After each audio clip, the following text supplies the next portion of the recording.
right, welcome to the O2 Dropcast, a podcast for Magic the Gathering players primarily in Arizona, where if we don't talk about it, you shouldn't care about it. Nope. My name is Zach Zent. With us today we have, as usual, Mr. Daniel Espinoza. What up? We have Mr. David Shikowski. Yo-yo. And our special guest, Dan Ford. That's me. Now, if you've listened to this podcast before, you probably know the name Dan Ford for being our resident Goblin player. One of them. One of them. Or that you guys rip on me every single podcast. Yeah, dude. So, Looking at you, SB. Now you can defend yourself. Exactly. I'm here now. it's funny. Before you said that, I was going to say how you are a resident Goblins player, and you actually kind of look like a Goblin. I'm all about that. I You know, you guess got to we're live that ripping life. on you Yeah. Actually, like most Goblins players that do well with the deck do look like Goblins. Yeah. So, It's like a trademark. So Yeah. when you're looking to pick up the deck, look in the mirror first. yeah, he's got a giant nose, lots of warts, little beady eyes, green skin. Exactly. Yeah. Yeah. Hadley, same thing. Same thing. Yeah. He's got a giant nose, warts all over it, hunched over, stealing treasures. I don't know about that. What kind of Goblin would Dan be, though? I mean, He'd be like a lackey. He wouldn't be like a Goblin leader. yeah, or all right, whatever, man. No. I'm fine with the lackey because it's the best one. No, I don't think he would be a lackey. I don't know. He would He'd be be Goblin matron. what's something Because I that's like get all the other throwaway ones. that's not important? He would be a token from Mog War Marshal. Oh, wow. Why can't I just be the Mog War Marshal because I'll bring my boys? A skirt prospector, maybe? You have Because to have boys. I sacrifice my friends. Watch out. Hey, you accelerate shit. I could do that. Yeah. All right.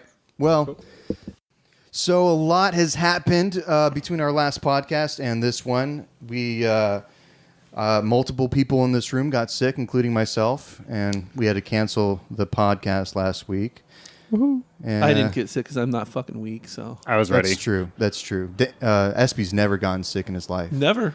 He's just continually sick. You can hear it in his voice. Well, when you're cancerous, you can't get cancer. Oh, no. Did you get That's the vaccines as a Yeah. kid? Or did you skip out on that? Yeah, what's your vaccines. secret? No vaccines. Damn. Oh, man. When I you're lo- toxic, always you don't get sick. Come on, you guys. Yeah. All you need is salt. You ever seen radioactive waste sneeze? No. That's exactly True. exactly the point there. So we had quite a few things happen. Just to run down the list here, Dan Ford got married, and we had That did not PT.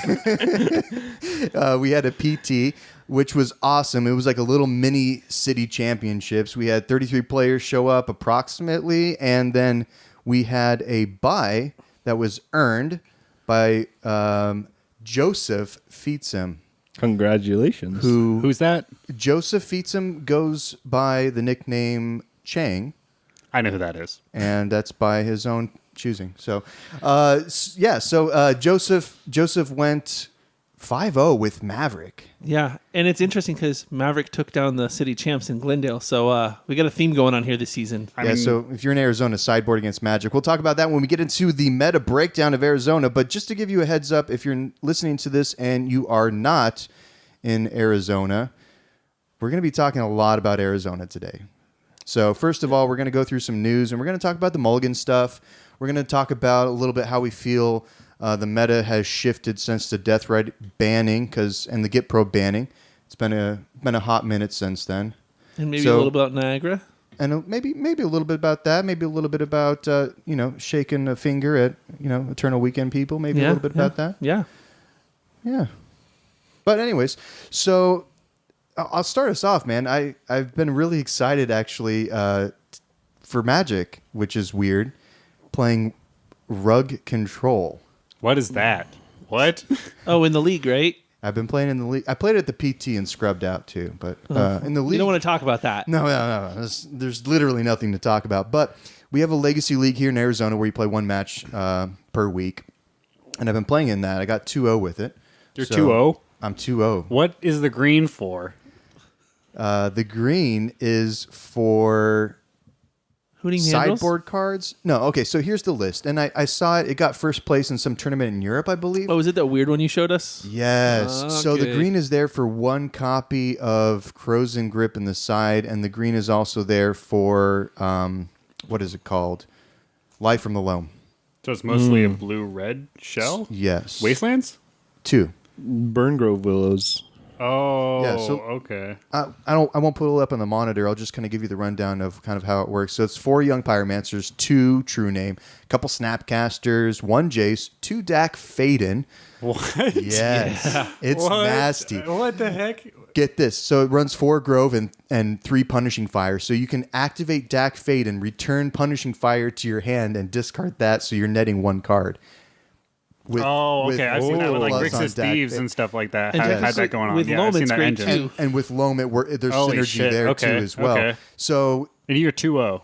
I'm 2-0 with it.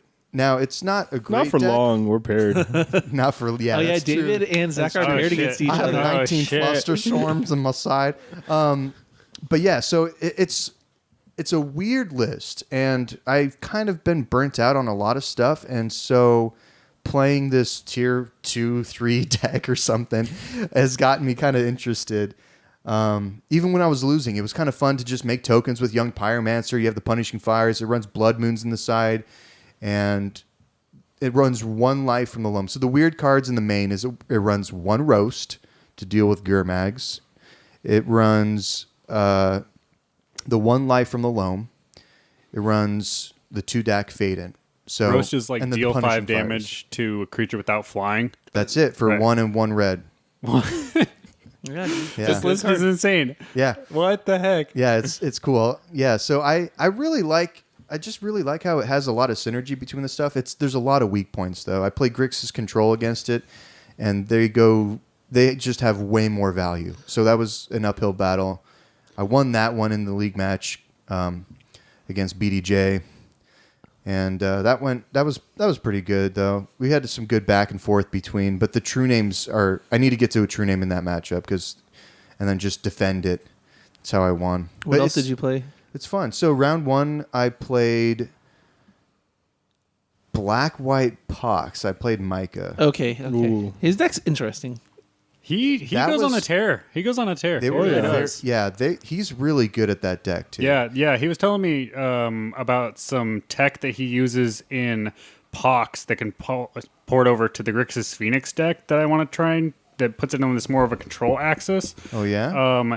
I forget what the card is called, but it's this delve card that that replaces the Tombstalker. That becomes a 4/5 flyer that says tap exile the number of X number of graveyard cards, and it -X to a creature. Yeah, which I don't know enough about the Phoenix deck to see if that is what that slot needs to be. But it sounds really interesting if I want to go more of a control piece in that slot for Maybe for like sideboard cards when you need to shift over from aggro to control or something. Yeah, like it would switch over. It would replace the Tombstalker in that deck instead of having a more beatdown strategy. It would be like I can control the board with this card and then win at the end. Yeah. So it just kind of gives you more avenues. I'm not really sure about the deck at this point. Yeah, well, let's talk about that. You've been screwing around with the Phoenix. The Phoenix deck. stuff. Yeah, it's fun. It's really fun. David and I jammed a few games right before this. Yes. And you can you have these really, really powerful hands, right? Where you're just like 9 on turn 1. Yeah. And then you have these hands where you're like, oh man, I cantripped for 3 turns in a row and not getting anything that's actually worth it. Because like the best thing that you're doing at that point is, a turn 2 Young Pyromancer and then some more cantrips after that. Most decks are already off the ground right now, like because the format is so fast now that like the mid range plan of the Pyromancer isn't really super strong. So your good hands are this this Phoenix like attacking really fast hands, and otherwise like you're not really going to get there is what it feels like against a creature matchup. I don't feel like I'm going to be able to get there. I went 3-2 with it at the trial. What about in the combo matchups? Does it feel like maybe a little bit of a quicker delver then? Does it have the same defense pieces? Yeah, so it's interesting. Okay, so it's running Grixis colors. Right. So it's running the normal like Ponders and Brainstorms and Force of Wills. No Force of Will, actually. Really? Yeah, the only interaction that you have is discards, and then it runs 2 days. Okay, so and what's the discard suite look like? It's Cabal Therapies 4 and then 4 Thoughtseize. because it has the Cabal therapies that synergize so well with the Phoenix, and Because you can put them in the graveyard. right, if and you then need as to. well with the Young Pyromancer. So like you can strip their hands so quick. And it's running Lotus Petal as well. A certain amount of those. Yeah, for which the is- quicker hands. Which Dark I mean, yeah, dark grits. Wow. So it's It puts you in- kind of combo-y. It's super combo-y, and it puts you in these weird spots because you can have one combo piece in your hand and have a brainstorm on turn 1, and you can brainstorm into the rest of the combo, but it puts you so all in to like to go on turn 1 that it's not worth risking your brainstorm for, but it's totally possible for that to happen. So I'm not sure how well that actually like interacts. So I know that's a big deck in other formats, but in Legacy so far, do you think like it's maybe just trying to do too many things almost? Like it sounds like it's trying to like be a worse combo deck than some of the other combo decks out there. And it doesn't seem like it does what Delver does quite, because it doesn't have as many counter spells. Right, you don't have to protect a piece, right? Because you put 3 of them out, that'll come back, so you don't have to worry about protecting it. Okay. But at the same time, that's when the deck's doing like the best thing that it can do. I still think it's like really powerful because it is like a 2-card combo deck that also is doing something else. Okay. But I think that I just have to get the reps in to really understand how it's like what the something else is. So do you think it could be viable though? Oh, I think it's totally viable. I think it's definitely going to be a contender in the deck, but I haven't there's played definitely against- things that make yeah. it really, really, like the sideboard cards for it, destroy it. Like surgical. Yeah. No, like Containment Priest. Because Oh, yeah. Oh yeah, Containment it's not a Priest. May ability, right? That trigger You goes have on to the bring it stack. back. It has to come in. Trigger on the stack, you bring in Containment Priest.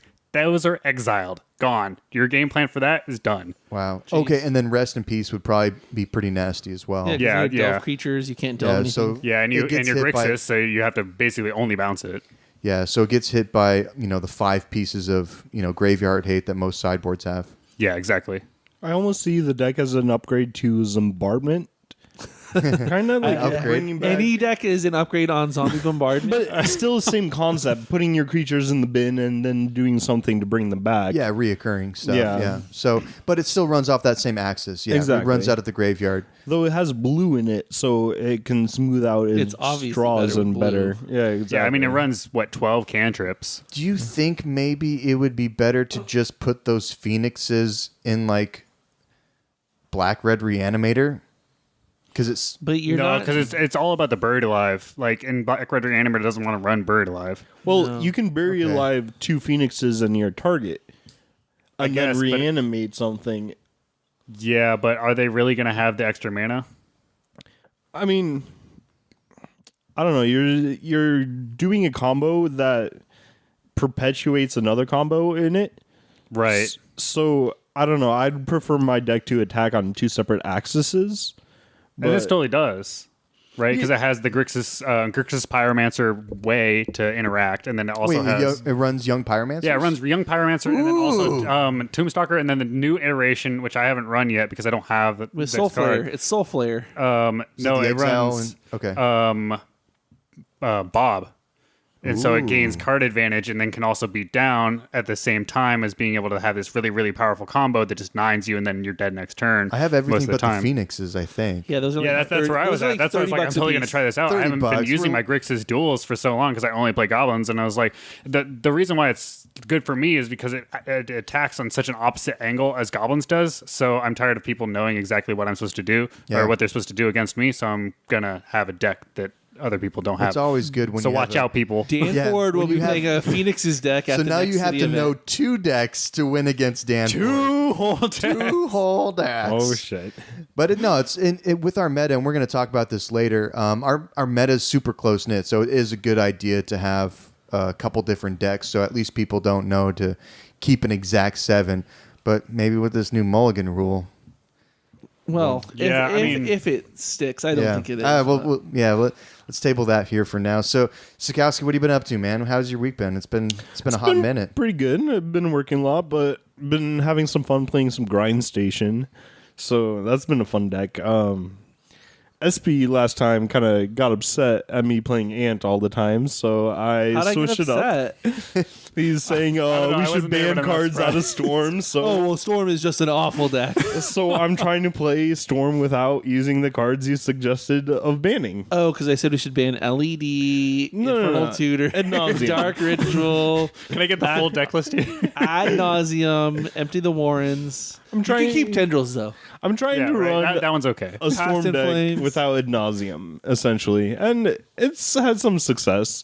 Wait, isn't that just like that mono red storm thing? No, No, that deck is dope though. think so? 2 Tendrils, 2 Past in Flames, 1 Empty the Warrens, Grim Tutor, Infernal Tutors, and the rest of the Ant Shell. With Grind Station, Yeah. And what does Grind Station read as? Grind Station is the name of the deck. Okay. But it So doesn't what actually you're play the doing card. is Oh, so it's not a card in the deck. no. Oh, okay. The premise of the deck is just Tendrils or Empty the Warrens whenever you can, and then the deck is so packed with other threats that you just finish off the game with another mini Tendrils or another mini interesting. Empty, and I think that's how Yeah. Tony Hare plays It is.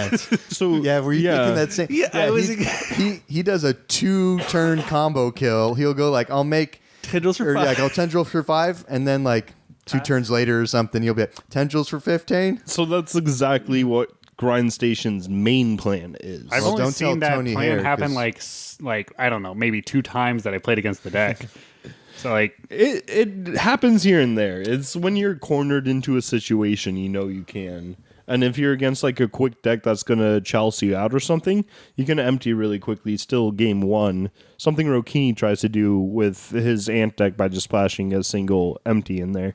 Yeah. But this goes full in on the plan of just mini storm and mini storm to kill you. So it's almost like a grindy, mid-rangey Storm Reminds deck. me Grind of, that's Station super weird. That's reminds super me of weird. Stefan, because Stefan just kind of like makes goblins whenever he can, his goblin trickle deck. Yeah. Yeah, you guys will see that in our Oh, meta okay. breakdown of like I was just like what do I do here? I remember when we were in Japan, Stefan was hellbent on building a black-green Storm deck or and I was like, God, dude, you got to stop this.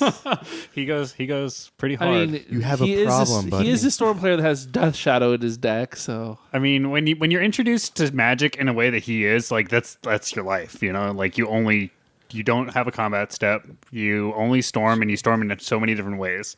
True. He's attacked with Death Shadow before. That's also true. Wow. Yeah, because he had to He's growing. replace the one of Deathrite Shaman in his deck, so he replaced it with Death Shadow. Yeah, probably. Does he still run the one of Bolt? Here and there. Yeah? Okay. You never know what Honestly, he's I gonna never have. know what to expect from his deck. Like, Yeah, and that's the Surgical's exercise in the that he's main. working on. Yes, yeah. he definitely Yeah. plays mainboard Surgical. Yes, he's a weirdo. We'll have him on the podcast sometime. If, Oh my god. yeah, I don't even know. Like, I have so many questions for his It brain. would turn into like a whole like therapy session. You know, almost. I no kidding. No, for me, because I'm so distraught over not understanding his confusing deck. He has reasons though. yeah. Like every time you ask him about his deck, he has like very valid reasons for what he's doing. But at the same time, you're just like, I've never thought of the game in that way. Yeah. Yeah. Like, He's a Well, fucking weirdo. so I I, love think that guy. if he keeps on doing what he does, I eventually imagine that he will take down or at least top 8 one of these tournaments. Or he'll And- find and he'll it'll be unlock some insane. Storm deck that Yeah, no one Yeah. And people are going to be like, "What the heck is with this guy?" Like that's his options there. Like that's his level. that We he's should at. start calling him the French forecaster. Right, French forecast. The weather.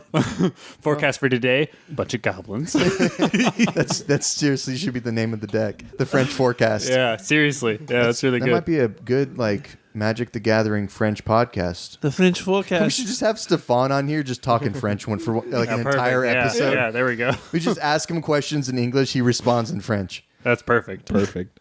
All right, SB, what have you been playing lately? I haven't played much Legacy. I played the once a week thing, and it's been sad. But I've been playing Miracles. I finally tried out the accumulated knowledge version, and the card draw of that So deck is good. just unreal. So I That think shit gets me Yeah, going. AK is just insane. It's ridiculous. So I Are you finally playing tried that Mission out. Briefing too? I have not tried Mission Briefing, but it looks good. It definitely is worth testing. Especially in the Okay. AK version, from what Yeah. I've seen. Like it's Okay. insane. It looks really good. And then I've been playing Slow Depths, but I don't know. I'm still not sold on the Mox Diamonds with all the extra lands, and then I don't like the Wastelands. Like I love Pithing Needles so much, so I don't know, but I've been trying other decks and stuff. So Miracles with AK, and then Slow Depths, but I'm really not a fan of Mox Diamonds and like the increased land count. I really like having the Lotus Petals for the fast win and not having to pitch a land. And I like Wasteland. I don't know if it's our meta or whatnot. I mean, I'll probably play it. I'm going to GPLA this weekend, so I'm gonna play some Legacy side events on Friday. But Wasteland, I feel like it's ineffective. I board it out often, where I'd rather have a Pithing Needle where I can answer whatever I'm worried about at the time. Like, yeah, I think that, and we'll look at this when we look at the different metas, especially our meta. But for some reason, Depths isn't performing, and I want like you to look at the things that I brought and kind of formulate what that might be. Sure, is something that I think would be really cool. Yeah. I honestly cannot wait to look at the meta stuff. So let's move into then the news then, and we'll talk about the Mulligan stuff. So SB, you want to take the reins on that and tell the listeners what the fuck is going on? Yes. So If you've been living under a rock, yeah, it's pretty big news, right? So a couple years ago, Wizards brought out the Vancouver Mulligan. Was that a couple years ago? It was like maybe 2 years ago. 2-3 years ago. Yeah, it's been a minute. They now. tested it at like GP Vancouver or whatever, or PT Vancouver, whatever. I've never been to Pro Tour, never will, so I don't know. But they tested Don't it say at that, the major man. You got events. it. And then It's GP. right? I'm gonna top 8 GP Modern this weekend. Yeah, you got it, Obviously, man. with I zero will be format ashamed if knowledge. you do that. Yeah, I like That's that. not an accomplishment. that That's would a be the way failure it in my happens. eyes. A format I don't really play, top 8. But no, so yeah, we've had the Vancouver Mulligan for a while, and I really like it. I'm sure I can speak for the rest of you guys. It's really nice when you have to mold a 6 to 5 to at least be able to scry to set up your next card, right? Right, it's something extra. And I think this might be as a result of the last PT. It was standard. I didn't really watch it, but I did watch the finals, and a lot of people watched it because it was controversial. Game 5, LSV mulled to 4 or 5 in the very last game, and it was like a non-game, right? Oh, I did not know that was that was a So thing. this That's may a huge be part of the. I didn't may know be a that. result of it, right? To test out the decision, right? Yeah. Exactly. So it's either at Magic Fest London or it's got to be at Magic Fest London because we just had a Pro Tour or whatever it is. But basically, Mythic Pro Tour. What are they calling them now? Yeah, and that's- Mythic and- Championship, Mythic Pro League. Wizard I don't know. Land. I don't know what it's called. Yeah, and that's why anymore. they're calling it the London Mulligan now. So basically what it is if you mull to 6, so let's say you draw your 7, you don't like it, you ship it back, you're going to draw 7 again, and if you keep it, you're going to put one of those cards of your choice on the bottom. If you mull again to 5, so say you mull twice, you're going to draw 7, and you're going to pick 2 that you don't want and put them on the bottom, and so forth, so forth. So if you mull to 4, you're going to draw 7 again, and you're going to keep the best 4 and put 3 on the bottom. So that is the proposed new mulligan that they're going to test out. And if it sticks, they have said that they will implement it across all formats. And Ian Duke, who's one of the guys that works for Wizards, Reed Duke's R&D, Duke's right? brother, right? Yeah, he's R&D. Yeah. He said that they would, if they implement Zen. this. That's a Zen right there. Yeah, Reed Duke. Right? If you know Reed Duke, like. You can do anything. Yeah, You could work for Wizards, and that's about it. Yeah. But no, so they said if they implement this rule, they will look at certain cards, right? They'll look at certain cards. Bazaar of Baghdad. Bazaar's insane. Serum Powder's insane. Grizzlebrand. And that initially, I don't like that. Oh, like that they'll look at them for banning? Correct, Like that now, because of this rule, they are too powerful? Some could. Yeah. So then does that mean the does that respective necessarily formats, mean yeah. that they're understanding that this could be a bit of an overcorrection? Yeah, if like a mulligan step I thing. think it's not necessarily an overcorrection. It's just a change into a different game entirely. When you change the way you start the game like that, it will have negative effects. It will have positive effects, but it's going to be a different fucking game. Decks are going to be built differently.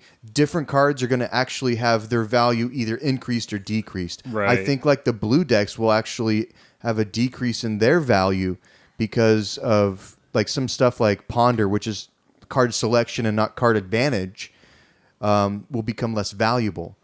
Same thing with like Preordain. Brainstorm, I think will be a little bit less valuable, but it'll still be valuable. But like it's going to change the way that Legacy is played entirely, top to bottom. Yeah, And I think that across all formats, it makes the early game really, really important because you can definitely get down to a good hand that that gives you a good early game.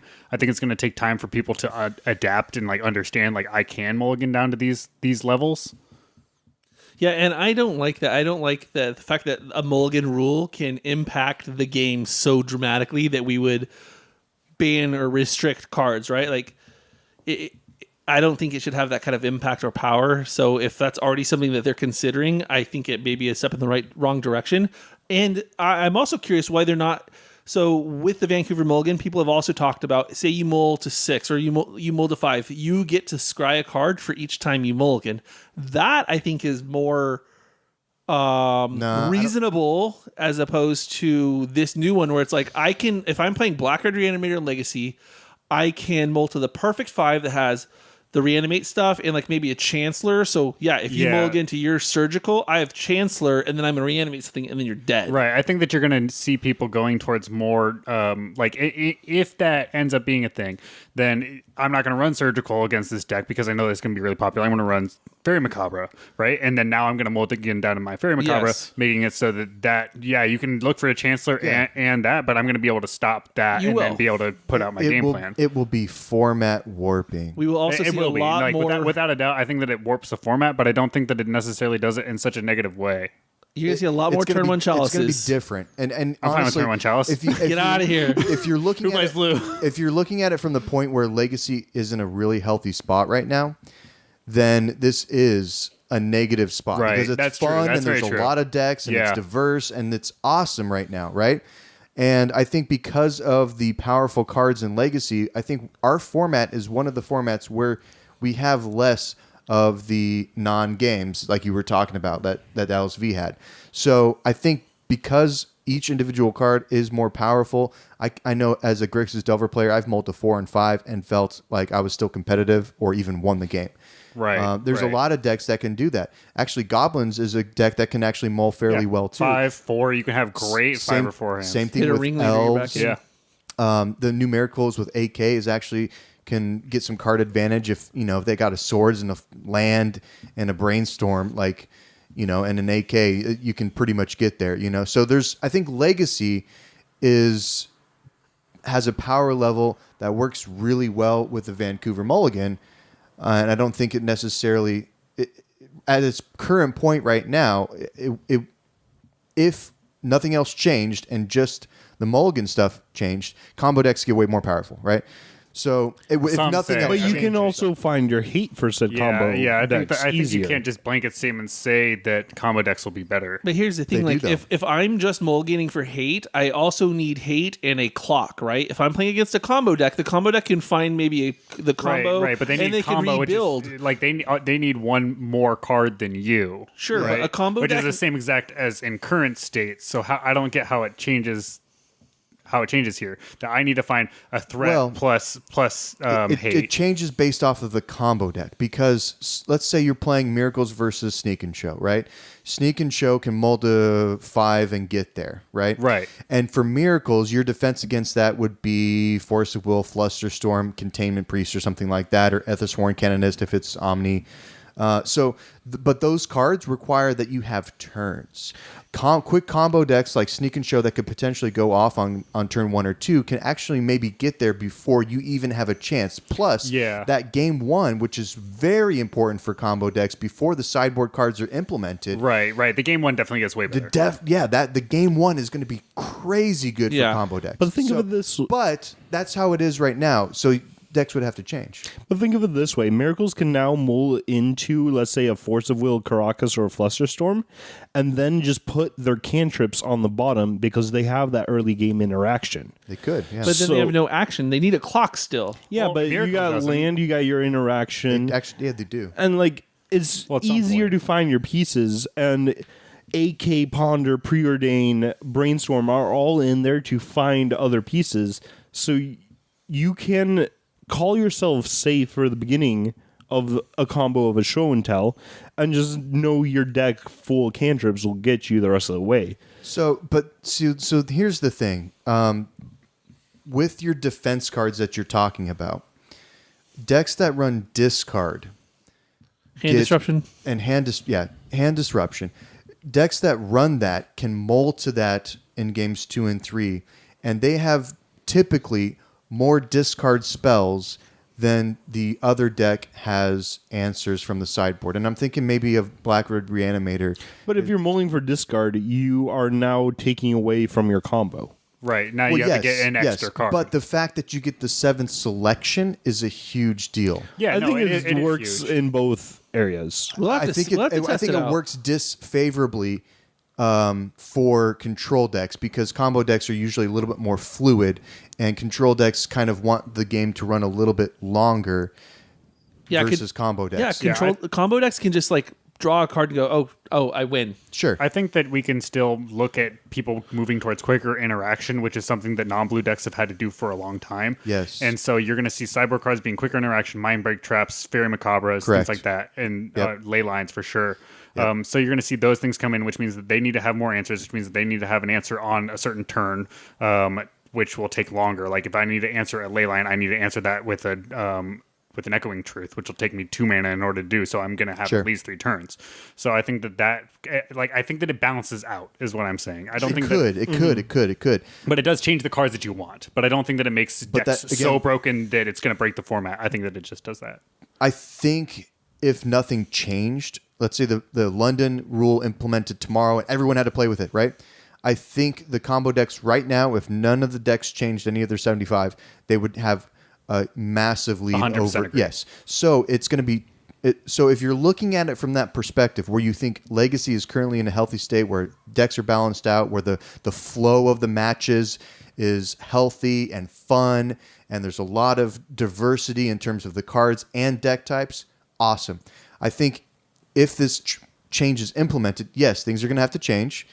I don't know if it's going to be better or worse because I'm not psychic, but if it changes, and let's say and you think it's healthy right now, and it changes to something that maybe is less fun or less healthy, and it could, I think for Legacy, it could lead to some chances for people to really abuse that rule, and for it to just make it less fun. Yeah, and it's then hard they to have to work ban around, cards too. and shit. Like who the like? Yeah, they create new bans and and then what are the old bans? How do we know? Yeah. So that's where I am in with it. I think it's in a good spot right now, and So with that, like we have a perfect number for a vote. We have 4 people.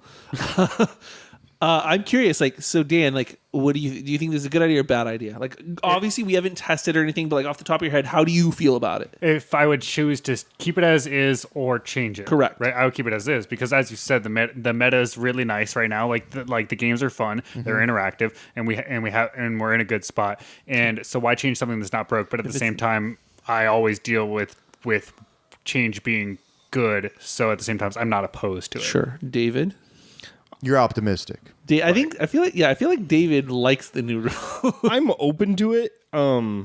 Me playing my decks, we get punished. Storm gets really punished for mulling unless you're playing something crazy like Spanish Inquisition. Yeah. So I'm very interested in seeing how the control decks will take this and use it to find their hate pieces easier.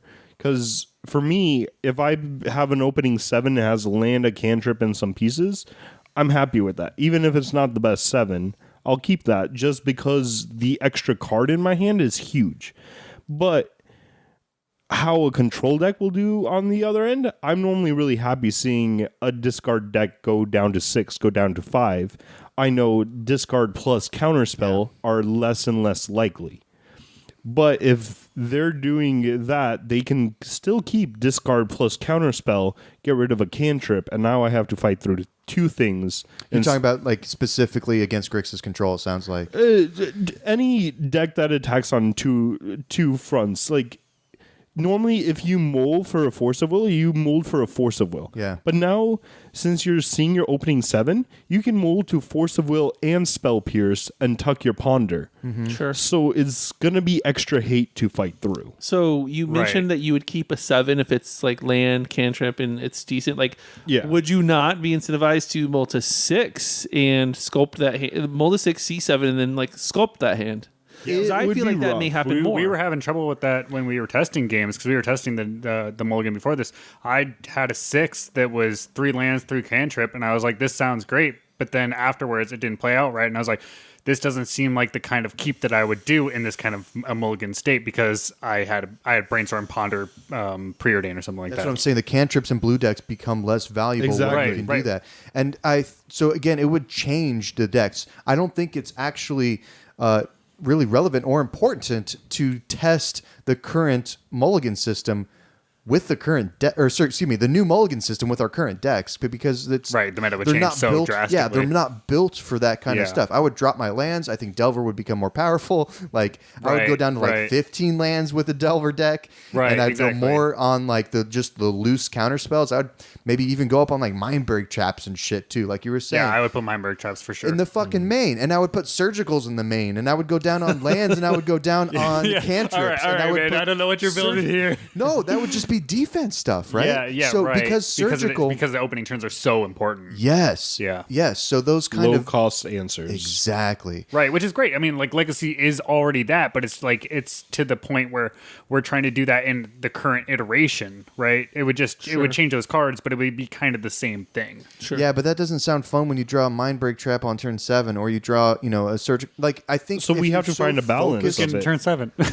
Yeah, we ain't playing no turn 7, bro. That's old legacy. No, that's Yeah, current right. Legacy, This ain't man. London I Legacy. know we're joking. Oh yeah, yeah. Oh With the yeah, new- yeah. With the yeah. new rule, there ain't no Sorry, turn 7. I need a fucking nap. Yeah, but so like again, I don't think it all right. No, I totally see what you're So saying. you're I open totally to agree. it though. I'm open to it. I just feel like I'm gonna have to fight through more hate opening turns, but the late game might be not as strong to combo through.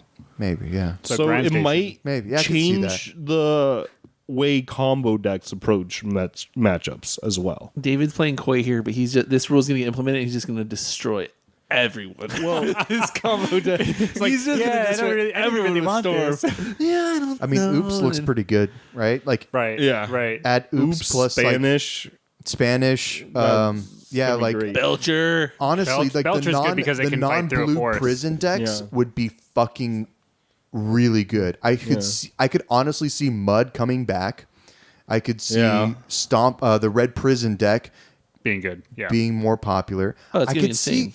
I could see lands fucking being really really powerful. yeah. Yeah, they have some crazy openers. Because they don't care about cards that much. They just care about Right. a few select cards. They don't need fucking 7 cards to put You got to loan that shit back. Yeah, to just So like like- if the mana bond or whatever it is, right? Yeah. Yeah. Pitch all their cards and then they just have the yeah, from yeah. them. Mana Bond I think would be good. I don't think it. Yeah, it would be good still. There's better. a lot of decks. It would change everything that we know about Legacy right now, and it would change the flow over matches. It would change the decks. It would change the pricing of cards because some cards that Totally. were bad before, but because now you can fucking do the new mulligan, are now all of a sudden really valuable and good Yeah. because the value of the card in Legacy has changed because the whole game has changed. So How maybe impactful like it is. Force of Wills go way up. Those early interaction cards go way up. Surgicals go to $900 a piece now instead of 60 or whatever the fuck they are.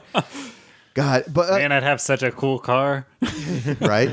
So yeah, that kind of stuff I think would change it quite a bit. I mean, I've said my 2 cents. I think I like Legacy the way it is. I'm not saying new Legacy would be bad. It would just be different. it would It'd be a different different. game. Yeah, what do you Change think, isn't always SB? bad. No, changes. I'm always excited bad. for it. I think it has the potential to be broken. Like that's how I feel about it. I really do, for the most part, like Legacy the way it is now. It's very diverse. It's not overpowered by any particular deck. And again, like an update to mulligans shouldn't influence the way the game's played, and it shouldn't be so groundbreaking that impacts deck building. That's true. And it Yeah. seems like this does. If we're going to change I a think mulligan ours- rule, it should not impact how you build your deck and play your game. Yeah, I think Legacy totally agree. and Vintage though are the only formats, and maybe Old School too. But no, Old School wouldn't. Modern, I think no, maybe Old School Modern. wouldn't play by those rules. Never mind. Old Legacy, school would have mana Modern burn, will bro. have no, I think some broken Modern ones. wouldn't be as completely shaken from the ground up. Right. And I think Standard would just like again. Standard would probably be a lot Standard, better with Modern, that. Standard would be way better. Standard, yeah. Modern, Draft would be way better. I think would all stay roughly the same, but the quality of the games would go up. I think Legacy and Vintage would rebuild off of these rules. Right. Yeah, it would totally change because you're changing such a core mechanic of the What game. I don't, so even if it is good, let's say that it is good 12 months from now. What I don't want to fucking do is after the DRS banning and Git probe banning and how that shook stuff up, I don't want to have to spend the next fucking 12 months figuring out these decks and waiting for for the meta to shift. And I don't want, I like it what it is right now. And I don't want to go through all the bannings that potentially Wizards might have and go through maybe the 3 or 4 months of broken ass shit before someone can figure out what the answer is to it, or maybe there is no answer and the Wizards has to ban it. It might be potentially months and months of.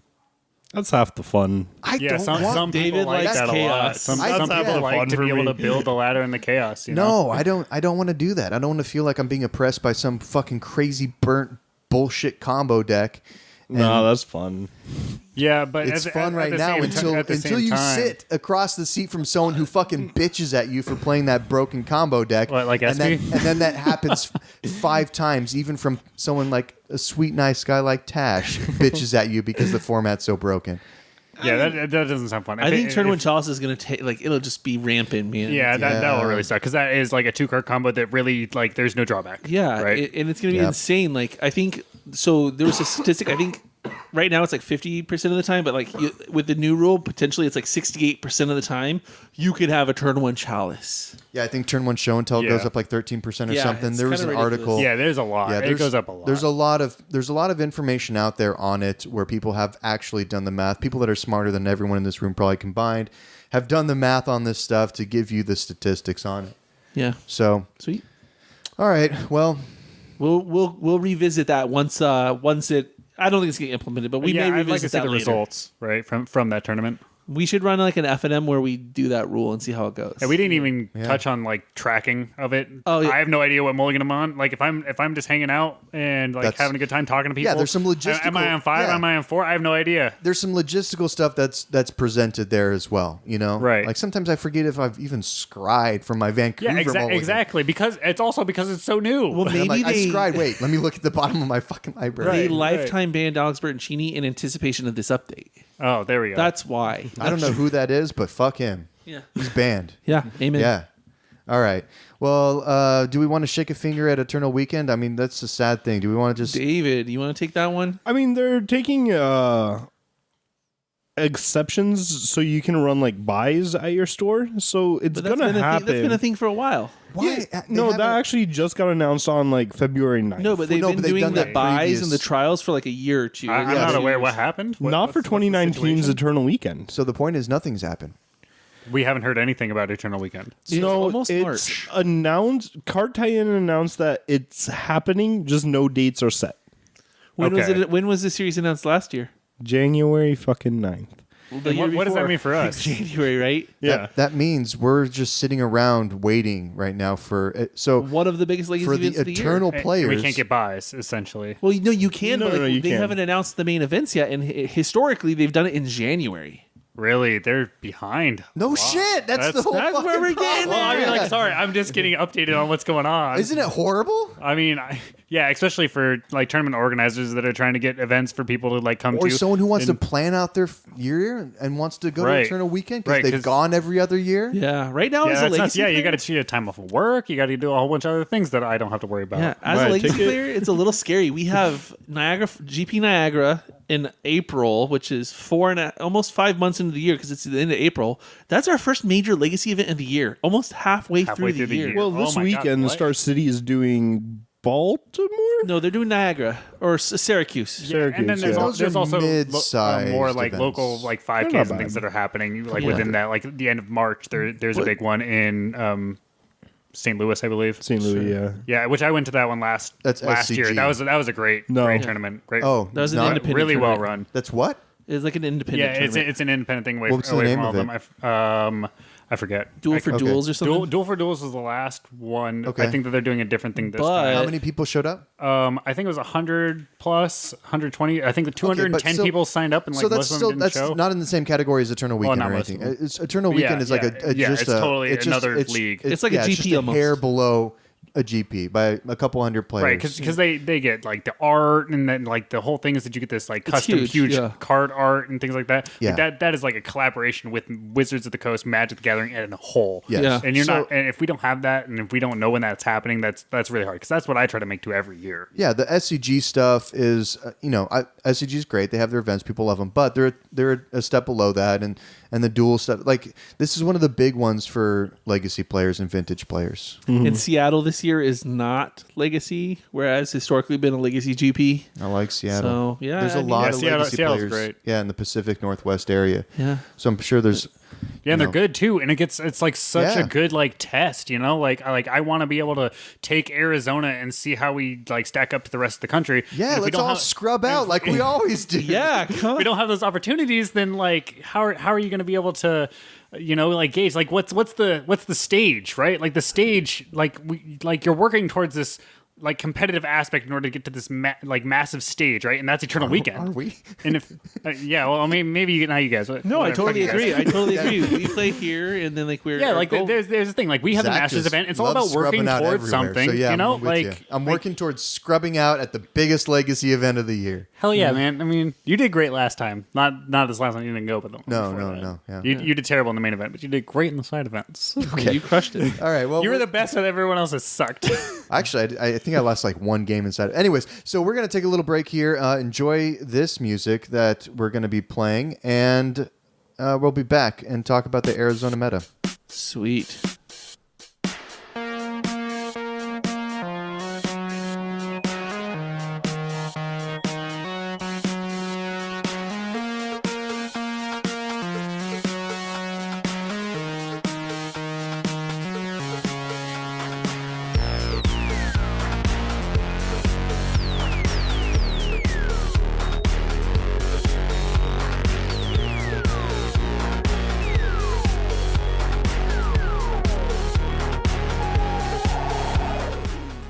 Second half. Due to technical difficulties, are not continuing. And welcome back to the O2 Dropcast. So this is a podcast mainly for the people here of Arizona, and we're going to get just deep, like super deep and intimate with the meta here in Arizona. So if you're listening to this outside of Arizona and you've made it this far, like props, because I wouldn't. So I'm gonna kind of hand over the reins to Dan Ford, and I'm gonna let him actually steer this ship. All right, thank you for handing off. I feel like I'm like presenting for work and stuff. This is Yeah. like literally what I do for my job and stuff. So what do you do for work? Real quick, Dan, just get a little bit closer to the mic. Okay. Yeah, perfect. So for work, I'm a process analyst for an insurance company. So I do a lot of analytics and presentations to like executives and things very frequently.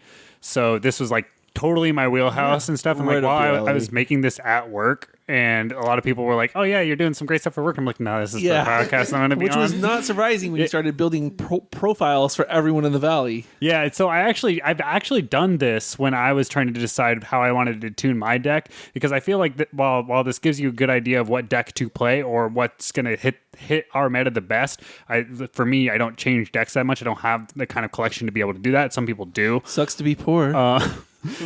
Yeah, it does. Foil or goblins. just to foil out one deck. Now, honestly answer this, and we can cut it out if we need to, but do you want to provide this information? Yeah, I think that it's good for people because Okay. I think that it'll make the meta at such a way, and I think that once a lot of people get to this point that and this data mine, then you really feel this like this game behind the game. It's like when you play a fighting game, you can you're learning mechanics, but then as soon as you learn all of the mechanics, then you actually unlock this game, which is the mind games between each people. And I feel like that's what games are really good I about. always start with mind games when fighting games. Yeah, see, Yeah. and- I always watch my opponent. then you're gonna and love this. Then I'm already getting just super Yeah. just moist over here. So my I'm question salivating. is, my question is, are you better with and SB, you're in a manager position, so you've seen presentations like this before. Are you more of a charts person, or are you more of a tables person? Like charts or What if- like are you what do you saying mean? you Are brought talking about different both? types of I have drafts? both. Yeah, I mean, like you make you make a chart from a table. It's your information. Let's look at the charts. Let's Okay. let you So, present am I this. visual or numbers? Is what you're asking? Sure. Yeah. Now, if you are visual, I if wanna you see are the numbers. listening to this, Dan said it's okay, so we're going to actually be posting this information. That way, you could actually, pause this podcast right here, pull it up. It's going to be on ArizonaEternalMagic.com. It's also going to be in the show notes, which is on ArizonaEternalMagic.com. And it's going to be in the Facebook group. So find the link, Which pause is the linked podcast, to ArizonaEternalMagic.com. which is going to have a link to www. So we're all linked in here. Before we go into this, so Dan, I know you've had a lot of success with goblins in the last few years. You won our first city champs last year's. You've been That in did the happen. Masters a few times. You top forward this most recent one. Like, you've done very well. How much do you believe this data and this work you've put in has influenced your success? I mean, honestly, I think that it's really important, but honestly, I find more fun in it than I do finding like results, and I think the results just are like a byproduct. Okay, but I think that's a good point in order to just like to look at Magic as a whole. Okay, like, you but have to have fun with it, and then that's a byproduct. so I think it does allow you to maybe fine tune and tweak your deck a little bit more than the average. If you look at my last list from from the last city champs, like that was like a tuned list to what I knew was going to be there.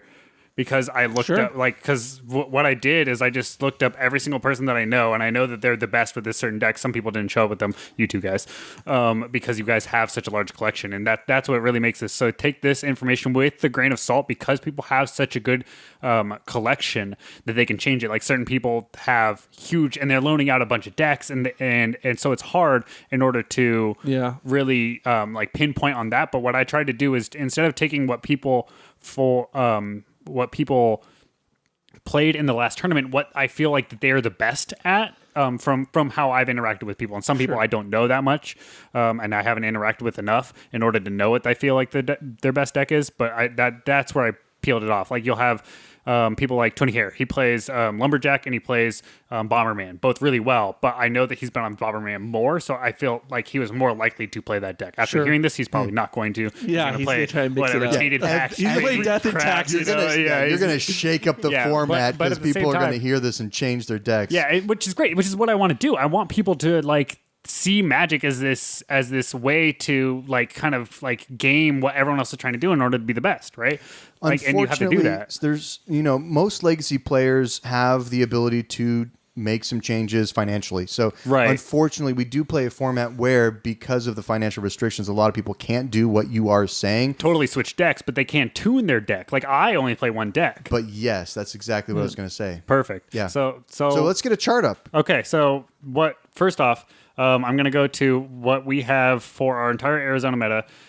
Here's everybody and their name and their deck, right? And then we have 96 specific points, right? 96 unique players of decks that I have calculated here from. Which is awesome. Which I love my our original one was community. only like 24 or so of people that I knew and knew what deck that they When I was played. running the series a couple years ago and I was inputting stuff, there was about anywhere between 100 and 150 unique players over the course. And this was towards the end of our series in 2017. 2018 had less players for reasons. And then, Right. but in Building back up. 2019 now, 96 unique players. Right, and this is only going to climb as people get their friends into it, and then that people are going to explore Legacy more as we're making it more more like accessible and things like that. All my friends through are our already series, into it. I right? can't recruit anyone else. We're tapped Yeah. out. We're tapped out here, but all right. So we got 96 players Okay, here. so 96 players, and so the charts there's going to be a lot of charts. We're just going to look at the top one, Sure. right? Which is the actual Arizona meta at large, right? Ooh, this is So, pretty. so what we have is we have Death and Taxes as the highest with 11 decks of people have registered or that Okay. they play, right? Okay. And then you have Delver, which I put as a specific Just like a general group just of Delver in decks. general, which I broke down as well. They do the same game plan, generally speaking. Right, Yeah. right. And then so I have Storm. Storm is then next. Miracle's next, and then Stoneblade, Maverick, Infect, Dredge, Burn, Four Color Loam, or what's that say? Eldrazi. Eldrazi. I can't see it that well. You could look at your computer. I got it. I got it right here, guys. I got it right here. All right. So Four Color Loam and Reanimator, Show and Tell, Depths, etc. And then what I've done here is I've highlighted the decks that have appeared in each chart. So what we have below that is the actual winners meta, which is from our top 8 that we put on MTG Top 8, where people have actually won from our events. So if this is specifically Wow. the decks that have done well, and then highlighted in the other decks for how For the year so far. For the year so far. Okay.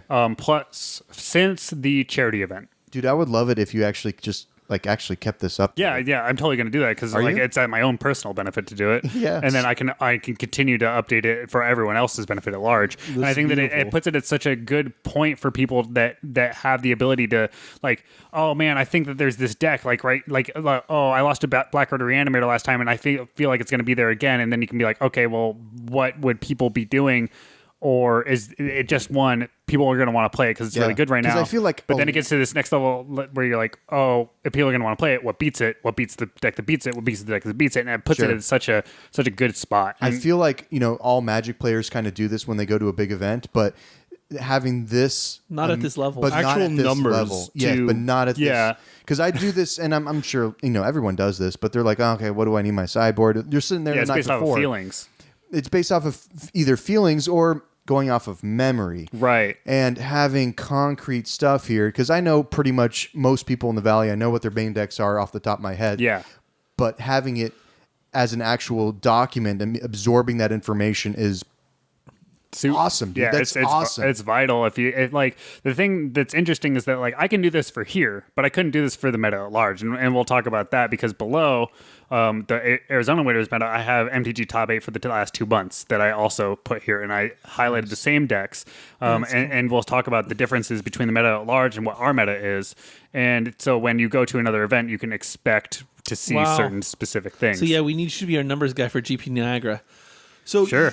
So you mentioned something earlier. You asked me about why depths may not be doing so well in our current meta, and looking at I couldn't quantify it until I look at your data. But looking at your Arizona Winners meta, it's clear as day. The top 5 winners decks are Ant, which is not great, Miracles, which is tough, D&T is not easy, Burn is good. Burn's your only good deck, and then it's Stoneblade, right? So 4 out of the top 5 winning decks in our area.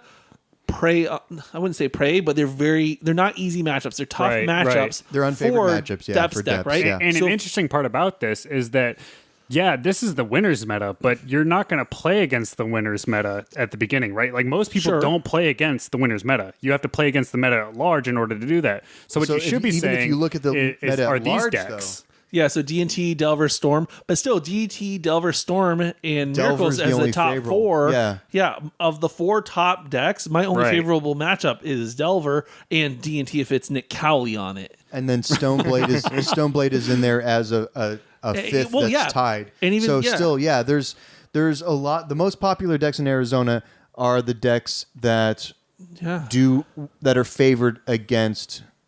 Depths. Well, Dark no, depths, but if you take specifically. it even further, Stoneblade and then Maverick. So that's 1, 2, 3, 4, 5, 6 decks right there that are the top represented decks in the Valley. 5 of those decks kind of shit on depths. Right. So right. that looking at this data, it would incentivize me to play something else. Looking at this, I would almost play something like Eldrazi, Right. or maybe Reanimator, or try and play a fair deck. But this right here lets me know, hey, Depths is probably not a good choice in our Or- Valley. Yeah, which Or you could pull a Dan Ford and just jam the same Deck deck over and over and over and over for 4 years, almost 5 years now. and then try to and then make a giant chart and metagame. Yeah. That's how you Yeah. survive with a deck that's unfavored. I mean, yeah, I but have also played- you have to have a deck that is able to Correct. tune so Pivot. well. And Goblins is the perfect deck for that. Yeah. To be able to say, okay, these are the decks that are good, and these are the things that I want to do. Because if I'm going to put, Thorn of Amethyst in my main board, like I did for the last City Champs, that's not going to hurt me that bad.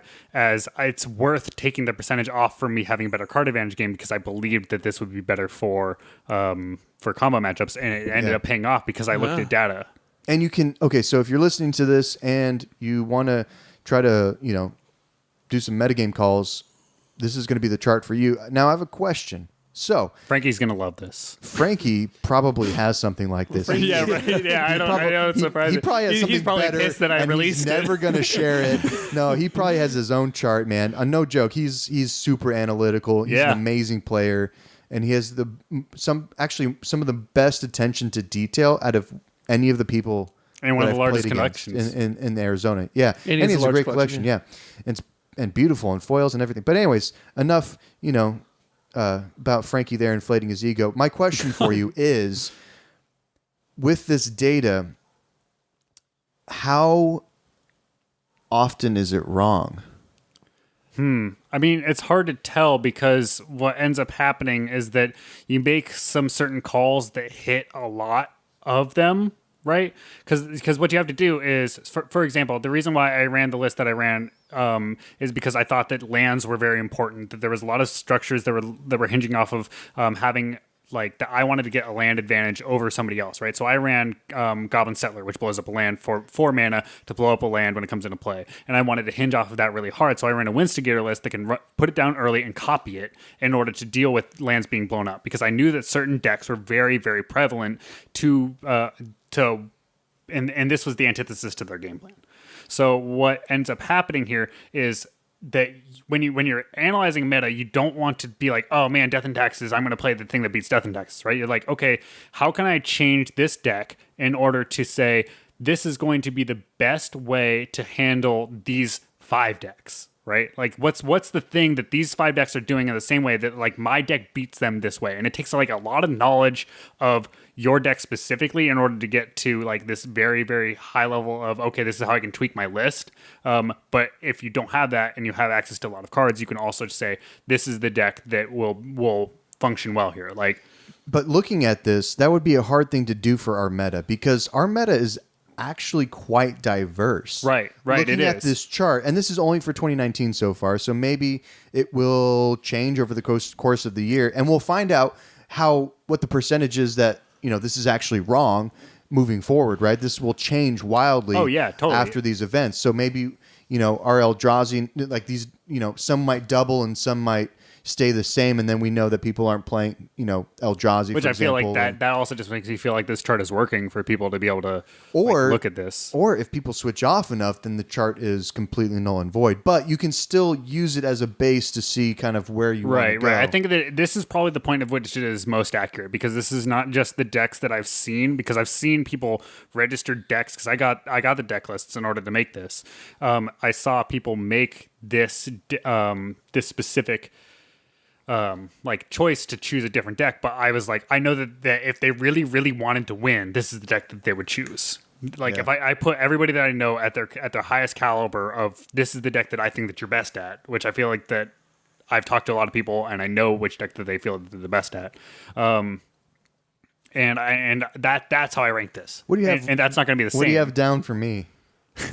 Actually, I had elves. I had elves down for you. But after talking to you, and also listening to this podcast, I changed it to Grixis Delver. Really? Okay. Yeah, I changed you to Grixis Delver because I felt that was something that you did really well with when it was in the Deathrite era.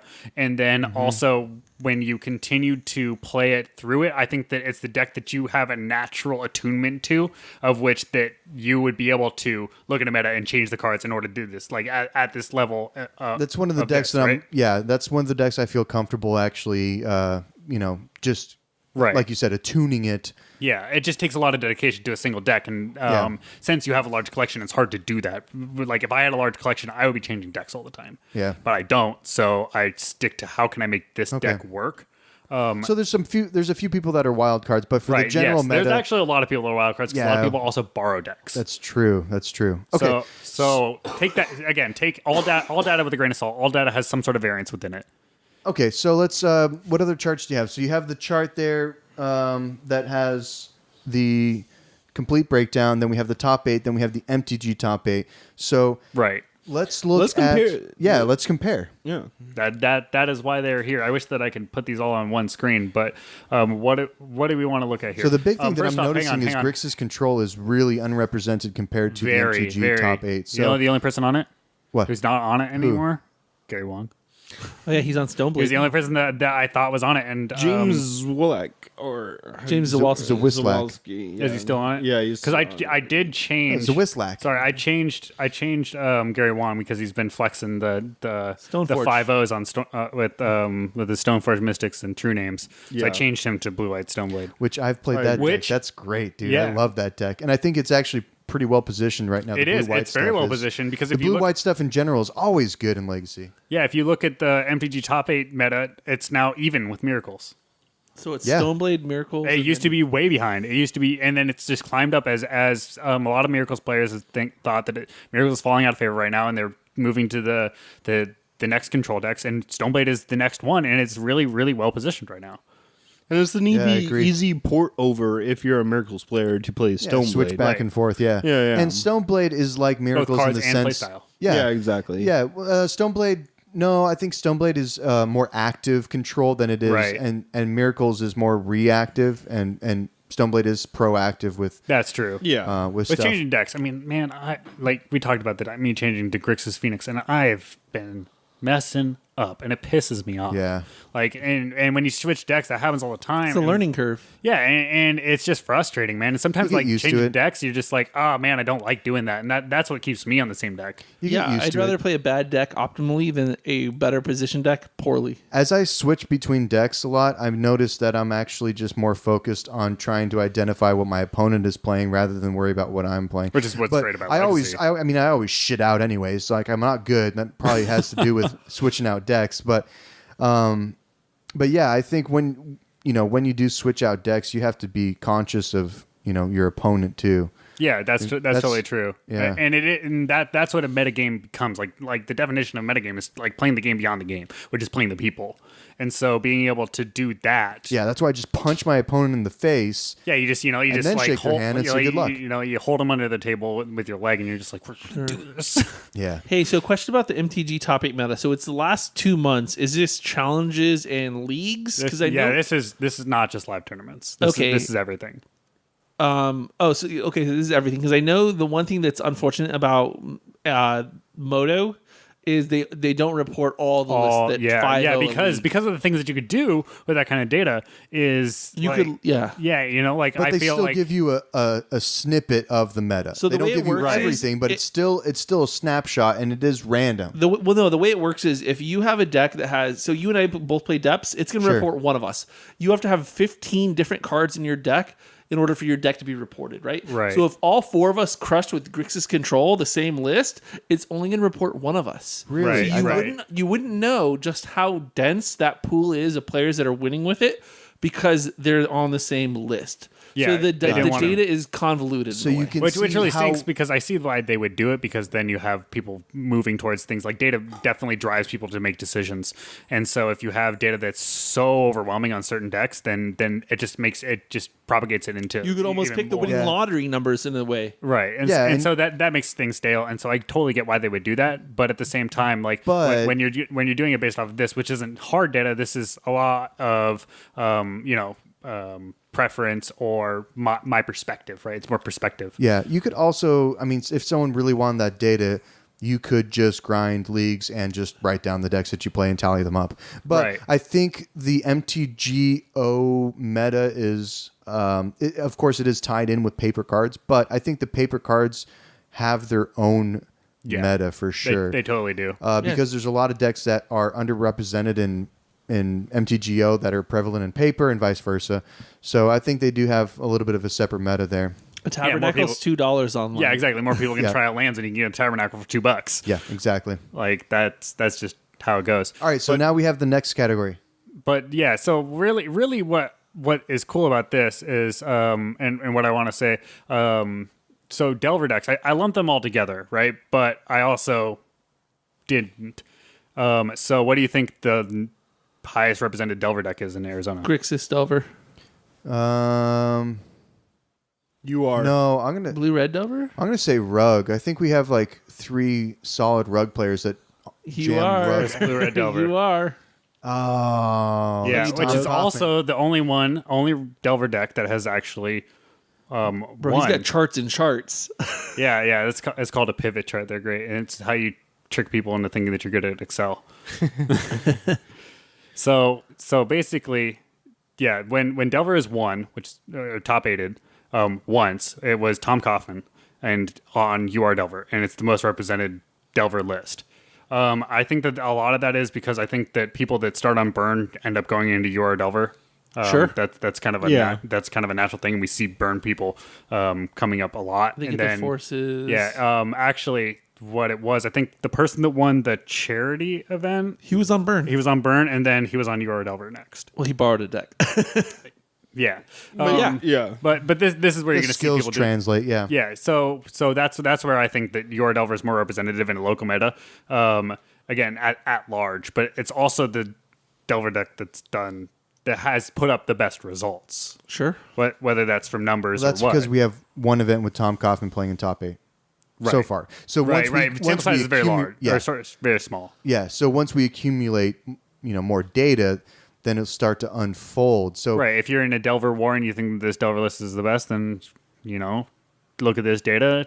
Move, put in your Fork Bolts, because Fork Bolt's insane in this meta. Like that, like there's certain cards in this that you can see. Fork Bolt is nuts in our current meta.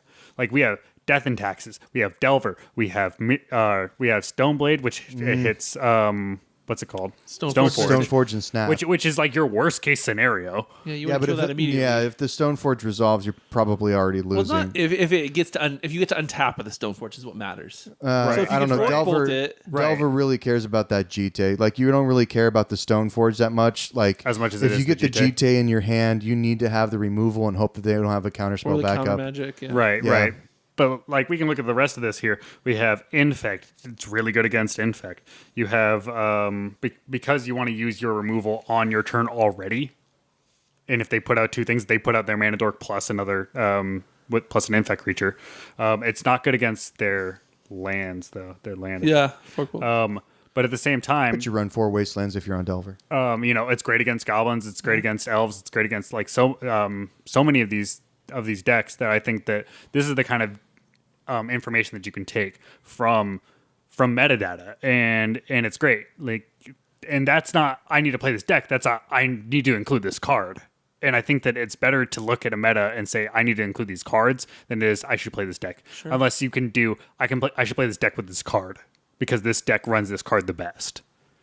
Splashing red for Fork Bolt in. So looking Depths at now. this list, so what I want to ask you guys before we move on to something, but what do you think is the best? Okay, I know you said it's not necessarily about picking a deck; it's about picking cards. But gun to your head, you have to pick a deck. Looking at this meta, what deck do you pick? For a long time, I've been saying Eldrazi is probably the best in our meta. I was thinking that. I mean, I don't know. Like gun to my head, I picked goblins. Like that's All right. That's an innate reaction, right? But I think that like if we're gonna choose like a deck that a lot of people, I don't know, see as a higher tier deck, then I think I don't know. Honestly, I think Burn is really well positioned in our meta, and that's been a thing for Arizona meta for a long time. Well, the thing is, I'm thinking of this, and I didn't know the answer to that, but I think our meta is pretty diverse enough where there's not really like a clear-cut answer. We can't see it. Like none of us can see like a clear-cut answer to what the best deck Right. would be here. Right. And I think that shows, like we were talking about earlier, I think Legacy is in a pretty healthy spot here. Yeah, and I hope that somebody is listening to this, looking at this data, and they're just like, man, these idiots didn't see that this is the secret deck, and I'm going to win with it. And I hope that they do win with that deck. Yeah. Because that's great. That's why I did this. That's why I'm bringing this out here. That's why we're releasing this information and to talk about like Legacy as a whole and our meta as a whole for Arizona. And I figured it out. It's Allurin. you're running Lurin. No. Yeah. Yeah, dude. Allurin is really good against D&T. Allurin is really good against, because it fights on an angle where they, as long as you get rid of the Thalia, you can win through your combo. It's good against Delver because it has that control-y aspect with the removal stuff. And then it's also good against Miracles because it usually can do pretty well in that control v control, right? It's playing threats that they have to deal with, and then they also have to deal with the combo pieces. Yeah. Storm, it's got blue stuff for Storm, so that's okay. Yeah, again, it's hard for me because I don't play It's bad so many against decks. Stoneblade. It's bad against Stoneblade I because think of the GT. turn one Chalice And decks I are think good. Stoneblade is going to become more prevalent. I think turn one Yeah. Chalice decks are good in our meta, like Eldrazi being one of them, and also Mono Red Stompy. I think Yeah, in there's our it meta, doesn't have a big representation here. the decks but that are I doing think turn it's one, good. which is weird because I always play Mono Red Stompy. Yeah, I say it. I haven't played that in years, man. I want to play more of it, so please do bring that Yeah. deck, like because Goblins already is good against that. Like that's They our turn best They turn your matchup. mountains into mountains. Unless I'm playing against Gary Wong. On Stoneblade. But no, I think turn one Chalice decks are really good. Would be good in our meta because there's a lot of blue at the top. Hey, Maverick took down the last two. Yeah, and Maverick. Yeah, Maverick is a turn So one maybe Chalice Maverick deck. is... No, it's not. They have No. Mox Diamond, bro. No, that was only Jesse's list. Okay. But if they're moving towards that, right? If you have somebody that is really knowledgeable about Maverick, looks at this deck, They says, could, "What can I yes, do that?" Right? they could, then yeah. they would bring that, and then that is the next Or evolution of the meta. you could and if be you like- want to get ahead of that, then you would say, "What do I do to stop that?" Or you could be like Joseph Feetsum, and he didn't go that route. He just changed the sideboard cards. He didn't change Maverick drastically enough Right, to right. change it into a different Yeah, and- a different play style. That relies on this axis of variance that happens within our game, within all aspects Which of is our game. Right? that's why I love Legacy, because you can have Maverick and it means two different kinds of play styles. Right, which is same great. colors but two different play. Yeah. Yeah. So Jesse was playing the more aggro, loamish kind of version well, where his deck he was tuned for the city champs, like literally. literally Yeah. tuned. Yeah, and he did well with it. Yeah, I mean, he did the same. He had the same kind of idea that I did, and his deck just operated on that axis better, and Yeah. then crushed me. So what other data do you have here? I'm curious now that you've showed us this.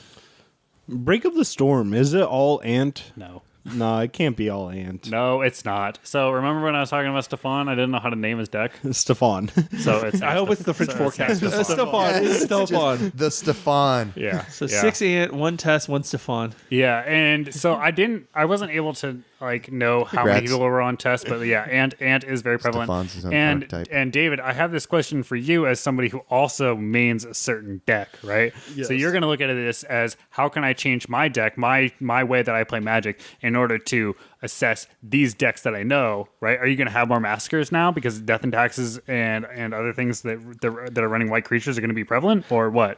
I think the D&T matchup is pretty locked up already. I'm already sideboarding in 4, 6, 7 cards for the matchup, and my sideboard's quite tuned for the Death and Taxes. What I'm more scared of is the turn 1 Chalice decks. Like, Maverick is giving me quite a bit of issues. So I could see myself kind of adjusting since Maverick is a growing force, but also with all the extra Stoneblade popping up, I see a reason for an extra like decay or something to kind of just slow their game plan down. It's also good against the Chalice. Yeah. Decay goes against Chalice is going to help me against the Miracles, which is very prevalent. Here and there, I'll bring it in against a Delver matchup, so it would help me in quite a few of the big matchups. Yeah, I see the data as very beneficial, but But you're only going to change like a couple cards, right? yeah, because That's exactly what happens when you're like so attuned to one deck. exactly. Especially a deck like Storm where you have such a really, really strong game plan. Yeah. You know, like I have the same thing. Like against Death and Taxes as Goblins, I feel very comfortable in the matchup, so I'm not going to put more things into it. Exactly. So I'm already counting that as something that I'm I think that I'm good with. Storm is more of a solved deck than Goblins, though. I think it has less That's true. flex That's spots true. in the main and sideboard than Goblins. The Goblins are getting solved though. Like there's a lot of people out there. Is it? I'm not. Goblins is one Yeah, of I the don't- oldest. I don't mean, have my ear to the it's ground with got- the Goblin stuff. I mean, here look at Goblins in MTG Top 8 right here. It's at the same level as a lot of prevalent decks that you It's would call gotten a solved. bunch. It's got a bunch of prints, man. Yeah, it's got Burn, new stuff Stompy, recently. Loam Lands, Infect, Elves, and then all the miscellaneous decks.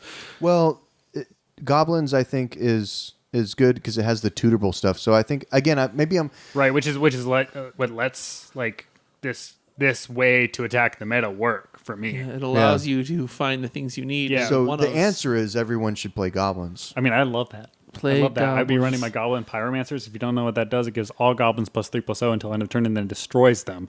So on your What? turn, Is you it like do an it. instant or a sorcery? It's a creature. It's a goblin creature. It's a It comes goblin. into play, gives all goblins +3/+0, and then they die at the end of turn. It's the best card in the mirror.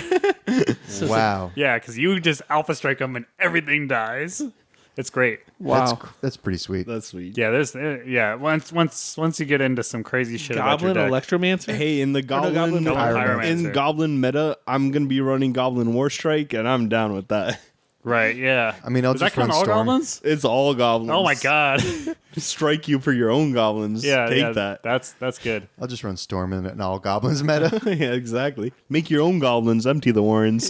Deal with See, it. we're developing a meta right here. You know, you start with 1 point, and then you get to where we're at. Oh yeah. I'm curious how this conversation, the people that hear it, I'm curious how it's going to pervert our current meta. Is it going to make it more inbred, and where people are just like digging their heels into the same deck and then changing That's their what cards? I want. I mean, that's what I would want. Well, yeah, because you're trying to make decisions based off the meta. Or is it going to incentivize people to look Get cute? outside of it? And Yeah, get I think cute? it depends on the person. It totally depends on the person. People that have access to, like everybody attacks Magic the Gathering in a different way. Yeah. Especially in order to win. So you're gonna have people that are like, I have access to a bunch of cards. I'm going to make the deck that I think is the best for this, and then you're gonna have people that are like, I feel like I know my deck so well, and to be able to look at the different ways that we can touch the meta inappropriately, Yeah. then you can With consent. with consent. Consensually. If they identify as someone who's able to consent, Yeah. Right. All important details. very important. So I think that you'll be able to take that where it needs to go. Meaning that if you're looking at this and you're thinking this is the deck that I need to play, then that works for you. If you're looking at this and thinking I need to run an extra Abrupt Decay or I need to run a Fork Bolt now, I think that is the way that you need to take it. Yeah. I really like your graph. Dude, this is amazing. Like, we should have just like not talked about anything else and just had you talk about this for like an hour and a half. I don't think I could have done that for an hour. No, and I a think half, you could have. But Easy. at the same time, like there's so much here. So See, the only thing is with the podcast, we have a bunch of pictures here in front of us and graphs. It's so like if you're listening to this and you're like driving, it's going to be hard to actually track on some of this stuff because you need to see the information that we're talking about to really absorb the conversation fully. So hopefully you do have it in front of you. If you don't, you can still get a lot out of it. But yeah, so I one other thing that I wanted to mention here is go down to the MTG top 8 meta again. So I noticed that with all of the graphs here, a lot of the decks are like tied with each other. So it looks like pretty much across the board, it's pretty diverse. There's decks that are pretty well represented here. There's a couple front runners, but even the front runners, at least with the MTG top 8, are pretty close to one another. Right. So you have some decks that are primary decks, if you will, and then a bunch of secondary decks. Like almost everything is a lot of the big names are tied here. Right. You know? So that I think is a really healthy spot. Like if you look at this, it does look very healthy to me.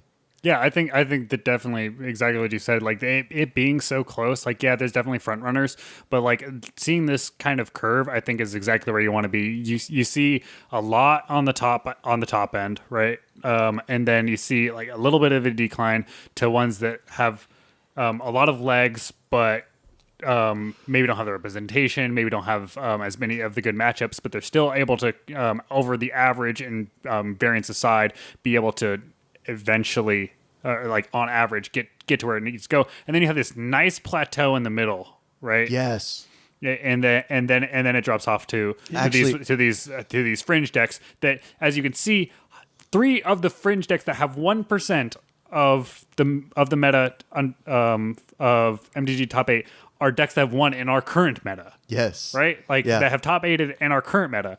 So like that just speaks to the variance of what you can play. Like enjoy Magic, enjoy what you can play, and like just really, really hone, like, I don't know. I do see something But that's Legacy worrying. Legacy is about that to me. Master And your I deck. feel like that's what makes it I do see such a great something format. that's kind of worrying. It looks like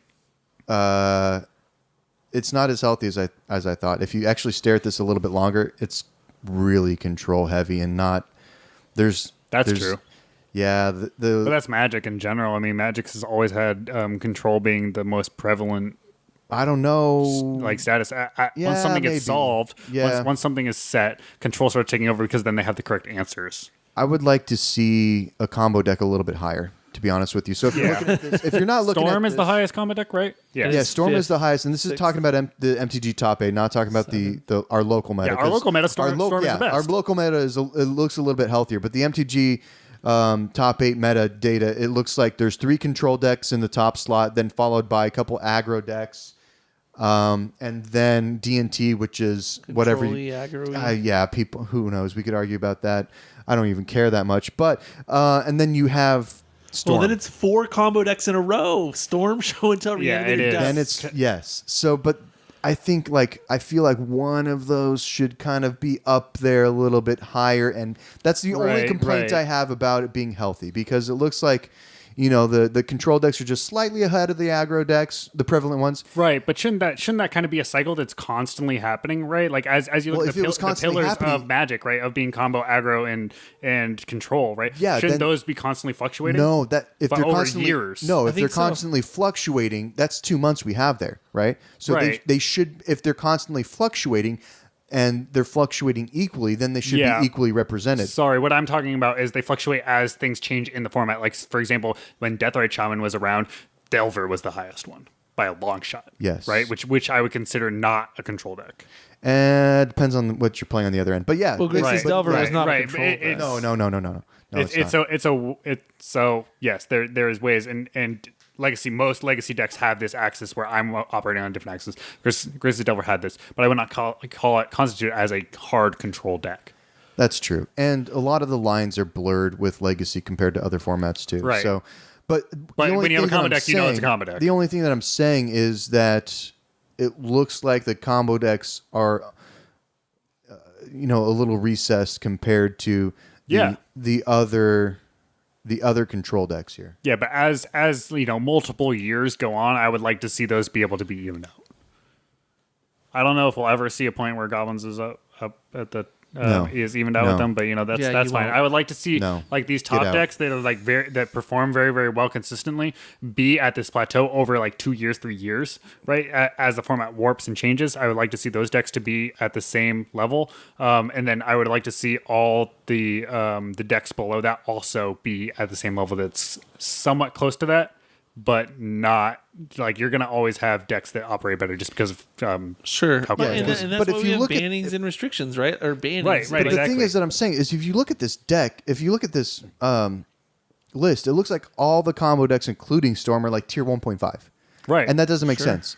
So Right, I that's- feel like that's true. I feel That's like true. there's not a tier 1 combo. If you just look at this data, and that's not true for Arizona because we have a lot of Storm and it performs well. But for this data, it looks like all of the combo decks are either tier 1.5 or below, which doesn't seem right. So I'm Yeah. saying the only complaint I have about the health of the meta is we need a combo deck that's a little bit and it's that's interesting. performing a little bit well, or maybe better represented, I guess. Yeah, and so with that, it's interesting because as you can see between our winners meta, which would be our top 8 meta, and then the actual meta at large is very different, right?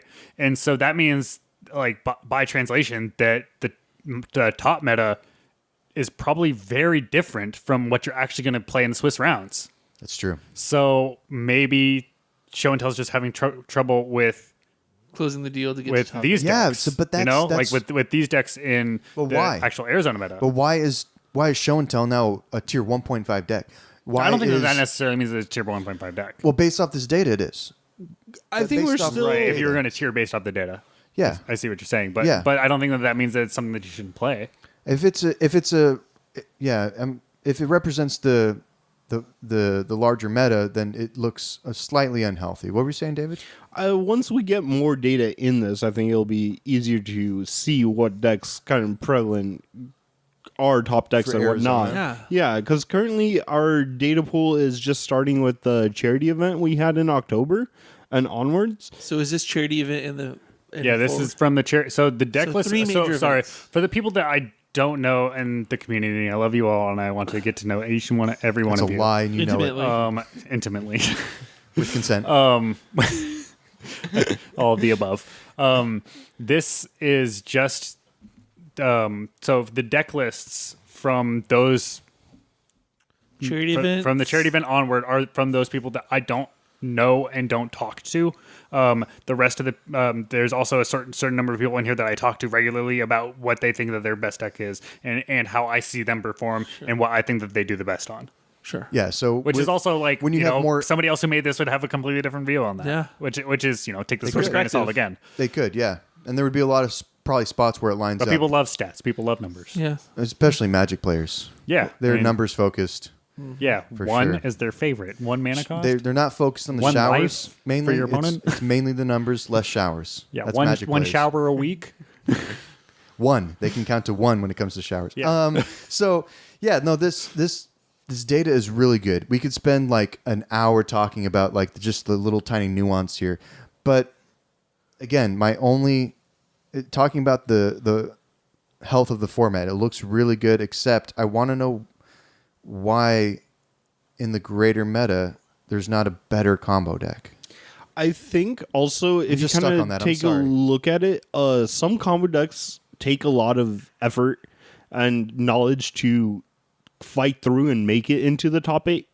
So with a deck like Storm, there's probably a good amount of the meta of people playing Storm, but the ones that push through and make it into the top 8, a lot will get cut in the Swiss rounds. Storm, yes, you have this matchup is very easy. I'm going to win it no matter what. But those tricky matchups, they come up. And if you can't conquer those in the Swiss rounds, you're not making it further. So with combo decks not being as represented, I think it's mainly on the players that show up at a tournament. If you have a good player, Monkeys Can't Cry, or Cyrus joining a legacy challenge on Sunday, you're most likely going to see Ant in the top 8. But if you get someone that's just been playing Ant a couple months, it's a very difficult road to make it into that top 8. So sure, there might be a lot of people playing combo, but the people that put the time into combo to make sure you can defeat those 20% matchups, those people are fewer than the people that just pick up miracles, counter. I'm not saying it's easy to make it into top 8 with miracles or something, but you don't need as much of your own deck knowledge, I feel like, Right. than with Well, a yeah. Storm. Yeah, I totally So agree maybe with that. that's the argument Goblins are for the same Storm, way. and I agree with you. But why isn't there Black Red Reanimator? So why here's the isn't thing, there with- Show and Tell? Because those decks don't require the same deck knowledge a lot of Well, times. with I wouldn't combos- necessarily say that's true. I think the people As that are much. really good at show and tell probably see matchups very differently than somebody that just picked it up. I think That's the thing true. with combo is, as a combo deck, you're not looking to interact. You're trying to execute your plan. Right. And when you have a very diverse meta, you're coming up against matchups where you're not equipped for that, right? Like when the meta is very tight, it's like 10 decks that are making up the meta. You can plan for that, and as a combo player, you can skew your deck towards that, right? But when you're playing a very linear combo deck that's not interacting and it's a wide meta, you're going to run into roadblocks that just shut you down, or you're unfamiliar with it, right? Whereas a deck like Miracles, to David's point, they're equipped to really interact with anything. They have Right. Council's Judgment, they have Terminus, they have Entreat, they have Card Draw. They can interact with anything no matter what, whereas a combo deck's very linear and it's not trying to interact. Okay. So So you're when you're saying that- playing all these weird decks that interact with you, it creates, it's problematic. So if I can paraphrase, you're saying that the combo decks aren't as prevalent on this list because the format is very diverse and it's harder for them to deal with that diversity than it is a control deck? So getting out of Swiss into top 8, you're going to run into more roadblocks where you don't have an answer or where they can just shut you down, as opposed to like a control deck where you're stopping their plan, right? Yeah, I think it's more of to your point. It's not necessarily diversity of decks; it's diversity of hate. Yes. Because there's so many different hate that operate on different axes, as well as sometimes combo decks can just lose to themselves. And Miracles doesn't Yeah. really have that as much. Like these Miracles decks, wants to play the long game, Right, whereas right, the combo deck exactly. can't. Yeah, and so when you line up like, oh, this deck wants to play the long game, and this deck can't play the long game, then this deck can sometimes operate and stop the beginning, and this deck wants the beginning. Like the deck that has can stop the beginning and also can do a long game is going to be better over a long period of time, multiple rounds. And to David's point, I think that as you understand your deck more, you're going to be able to hedge those percentages and not lose to yourself as much. And that's what I see all the time, especially with my deck, because a lot of people pick up goblins and they don't do well with it, and then they throw it to the side, or they just continuously play. Like I played for years and never won. Like I did not do well when I first picked up the deck, and it took a long time before I started actually seeing results with the deck. I've played elves for years and still never win. Whatever. That's not true. You went 5-0 in the side event at Eternal Weekend, and then you didn't pick up the deck after that. Hey, remember You're just when you're like, I did it, and then you stopped. he went, for whatever he went- reason. It makes no sense. I went 5-0 twice. Yeah, Yeah. 10-0 on won Eternal 2 Weekend, revised starter decks. which would have and it was gotten you top 8 in the main event. main event. I'll play something else. No, he played elves in the main event. No, didn't yeah, you? I got shit on. yeah. You just Yeah. got fucking. I You played, got varianced out. Did you I play played Sneak? No, I played. No, that was Stompy. the first Eternal Weekend. I played Stompy for like the first 3 rounds, and then for the first 3 rounds, and then I dropped out. But so you guys were kind of saying the exact same thing though, with or very similar things with the reason why combo decks aren't represented. So, SB was talking about the diversity of it, which implies that you do need knowledge to handle the diversity, and that's the same reason that you were saying where these combo decks aren't making it because they don't have as much knowledge, because it takes maybe a little bit different type of knowledge to make it to a higher, top 8 than it does with maybe Miracles or something that's a control deck. Exactly. Okay, I don't know if I 100% agree with that, but if you're listening to this and you don't agree with it or you have a different take on it, please send us an email. Let us know. ArizonaEternalMagic@gmail.com. I mean, I don't know why. I honestly don't know why there's not a combo deck that doesn't have better representation on these graphs for the larger meta. For the larger meta, but for our meta, people love Storm. Storm looks- is our- destroying. And then, real quick, Our meta looks great. every single podcast, you guys fucking talk shit about me. And let me just go through to the AZ Well, at least winners. I've done it to your face. this AZ podcast. winners meta, real quick, and let's go through these names here. Oh, Dan Ford right here, and then David Chakowski. I do not see either of your names, so SB or Zach. Well, I haven't played depths. I'm in just any of the big events. saying. I haven't played depths in a big event lately. Yeah, that's true. Charity, I But agree have you with seen our meta? but yeah, but I don't know. Like, I just gotta get you guys back. I just gotta get you guys back.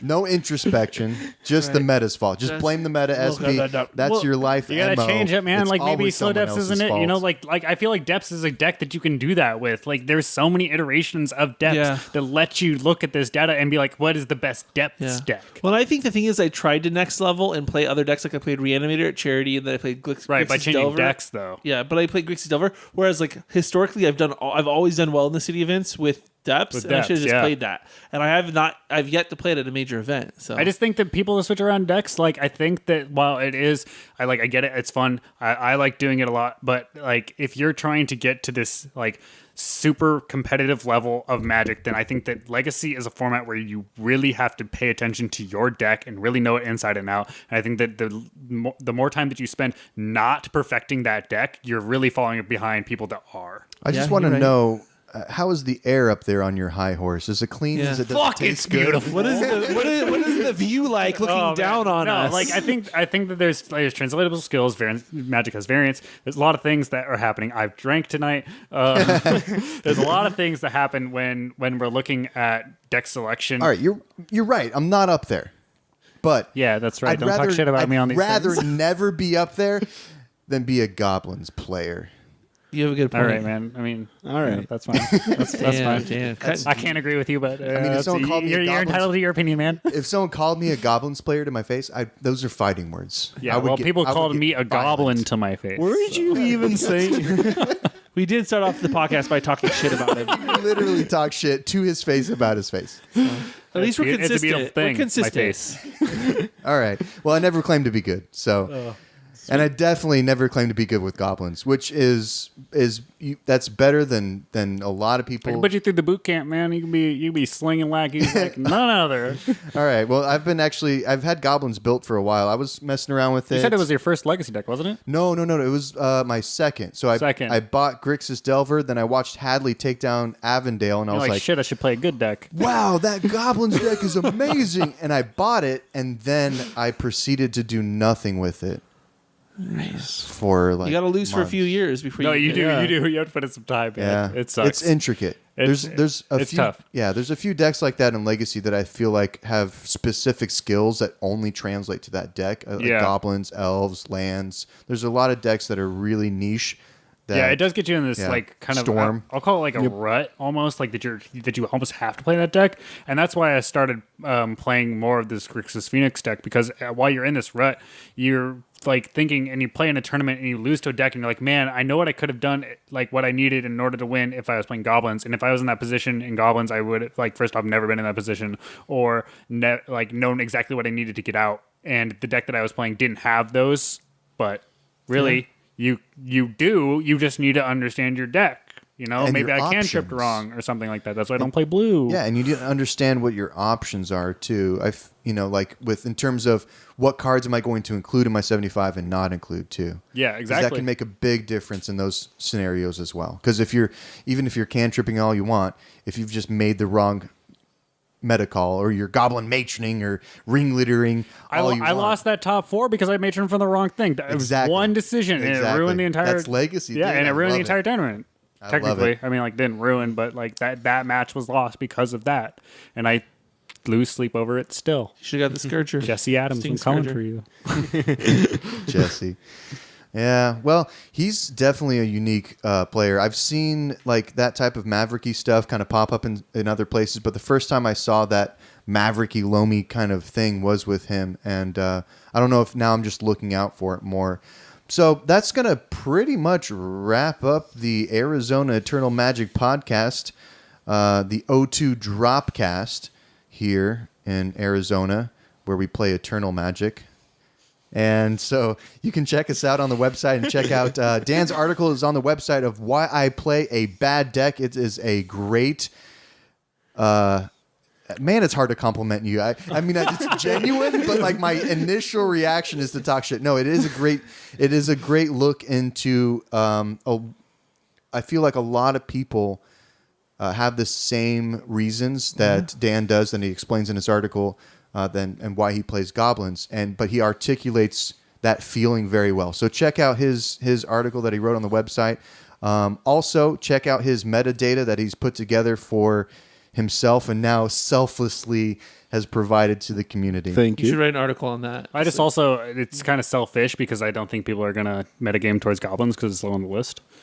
Yeah. It's yeah. to make their sideboard choices. He manipulated the numbers to make it low on the I list. honestly Yeah, always we're already include on some- that next level game, Dude, I've guys. included chills for you, bro. Like I've included chills. I know, I it's the love Jill. worst. Yeah, That's why I have dude. another deck. Well, it's you and for like Domenico and Chris it's Pimentel good. when I It's see good him. enough to be in our meta. Like you can. Yeah, no, chills are actually like a legitimate sideboard consideration in our meta, which is weird. When I had 3 chills against a burn player. So good, Oh dude. my god. So good. I got foil How does chills. it feel?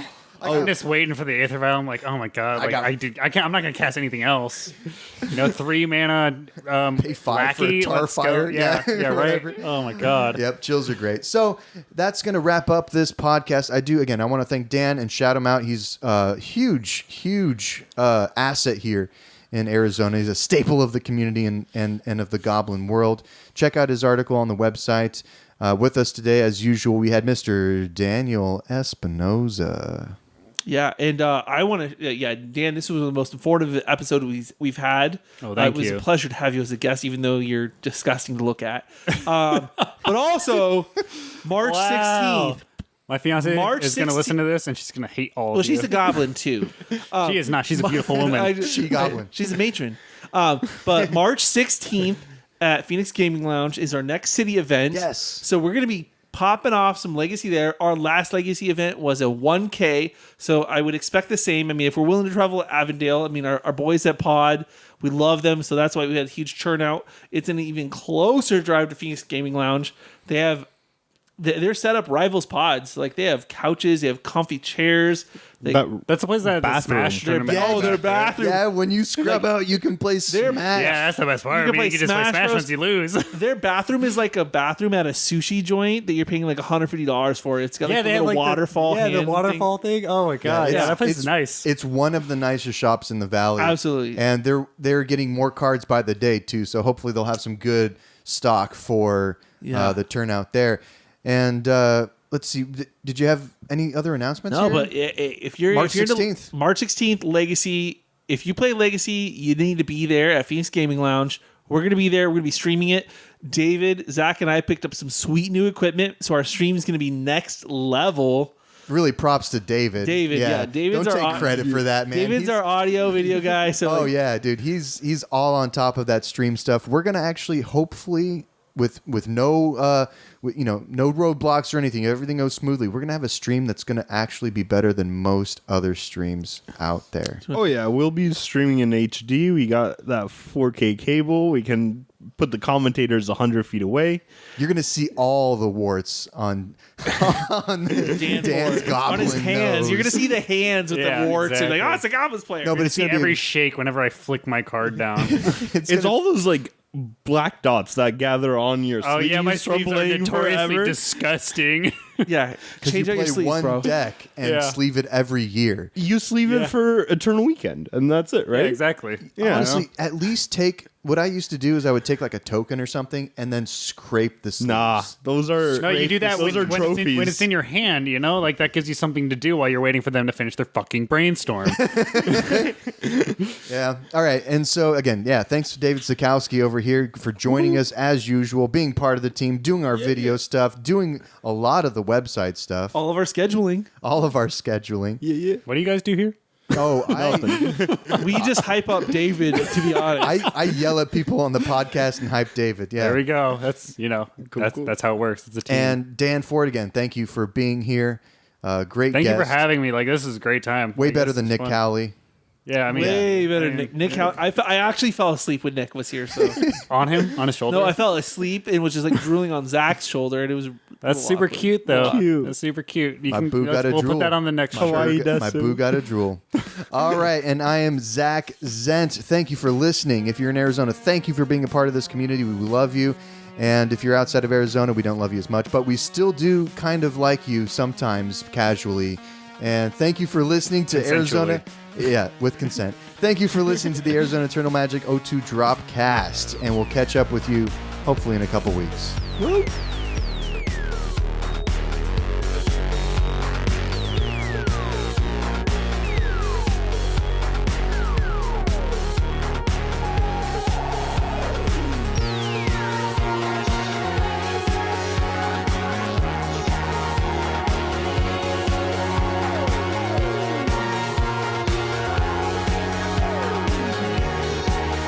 actually kind of look like a goblin. I'm all about that. I You guess got to we're live that ripping life. on you, dude. Yeah. Actually, like most goblins players that do well with the deck do look like goblins. Yeah. So, It's like a trademark. So Yeah. when you're looking to pick up the deck, look in the mirror first. yeah, he's got a giant nose, lots of warts, little beady eyes, green skin. Exactly. Yeah. Yeah.